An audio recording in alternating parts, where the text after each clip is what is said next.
আসসালামু আলাইকুম। কেমন আছেন সবাই? আলহামদুলিল্লাহ আমি অনেক ভালো আছি। আজকে আমি খাসির মাংসের কোরমা করেছি। আর সেটাই কিন্তু আপনাদের সঙ্গে শেয়ার করছি। তো ১ম প্রিপারেশন এ কিন্তু যাচ্ছি। এখানে ২ টো টমেটো নিয়েছি, ছোট, ছোট ছিল।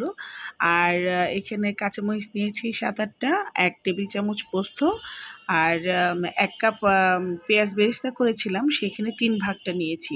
নিয়ে খুব ভালো করে একটা মিহি একটা পেস্ট করে নিয়েছি, হ্যাঁ? ও আচ্ছা, এর ভিতরে কিন্তু আরেকটা জিনিস দিতে দেখাতে ভুলে গেছি। আমি ২ টো এনার্জি বিস্কিট দিয়েছিলাম। তো যাই হোক, ওই বেরেস্তা ভাজা যেই কড়াইটা ছিল ওটার ভিতরে ওই যে আর এক অংশ বেরেস্তা ছিল, ওর ভিতরে কিন্তু আমি এই কাঁচা মাংসটা কিন্তু দিয়ে একটু ভেজে নিচ্ছি, হ্যাঁ? তো একটু ভেজে নেওয়ার পরে এর ভিতরে আমি মানে আস্তে, আস্তে গরম মসলাগুলো দিয়ে দিচ্ছি। এলাচ, দারচিনি, লবঙ্গ, তেজপাতা, হ্যাঁ? এইগুলো কিন্তু দিয়ে বড় এলাচ, এগুলো দিয়ে আমি মাংসটাকে বেশ মানে ২-৩ মিনিট একটু ভালো করে একটু ভেজে নেব, হ্যাঁ? তো মাংসের ভিতরে কিন্তু আগে কিন্তু আমি লবণ দেব না।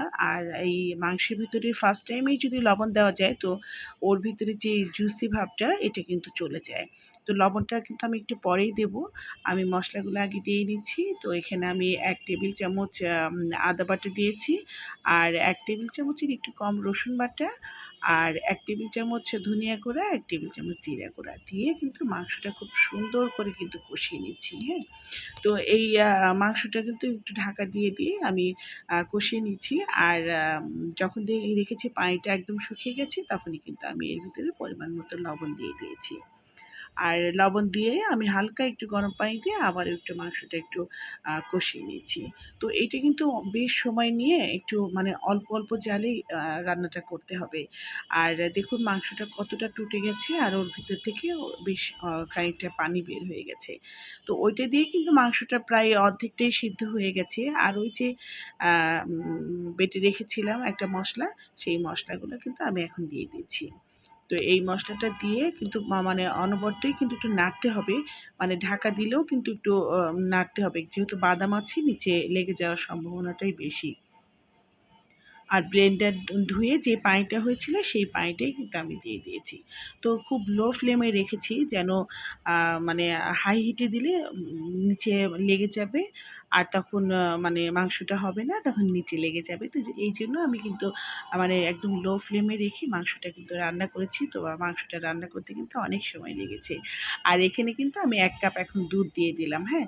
মাংসটা যখন 80% সিদ্ধ হয়ে গেছে তখন কিন্তু এর ভিতরে আমি দুধ দিয়ে দিয়েছি। আর এইটুকুর মধ্যেই এখন কিন্তু রান্নাটা কমপ্লিট হয়ে যাবে। একদম মাংসটাও সিদ্ধ হয়ে যাবে। আর মাংসটা নামানোর আগ দিয়ে মানে আমি কিন্তু এখন আবার কিছু মসলা দেবো এর ভিতরে। সেটা হচ্ছে আলু বোখরা দিয়েছি ৪-৫ টা। আর কাঁচামরিচ দিয়ে দিলাম ৭-৮ টার মতো। আর একটু চিনি দেবো ১ টেবিল চামচ। আর ঘি দেবো। দিয়ে আমি সুন্দর করে মাংসটা নাড়াচাড়া করে একদম নামিয়ে নেব। আমার কিন্তু অলমোস্ট রান্নাটা কিন্তু হয়ে গেছে। জাস্ট এই জিনিসগুলো দিয়ে আমি কিন্তু ঢাকা দিয়ে দিয়েছি। তো যাই হোক, আমার এই রেসিপিটা যদি আপনাদের ভালো লেগে থাকে অবশ্যই লাইক কমেন্ট শেয়ার করবেন। ও আচ্ছা, লাস্ট মুহূর্তে কিন্তু আমি আমার হাতে বানানো মানে গরম মসলা করে রেখেছিলাম যেটা শাহি গরম মসলা, সেইটা কিন্তু আমি দিয়ে দিয়েছি। আর এই রেসিপিটাও কিন্তু আমি একদিন আপনাদের সঙ্গে শেয়ার করব। আমার মনে হয় কম বেশি সবাই জানে এই মানে মসলাটা কীভাবে করতে হয়। তারপরেও আপনাদের সঙ্গে শেয়ার করব। তো আমার জন্য বেশি, বেশি দোয়া করবেন। আল্লাহ হাফেজ।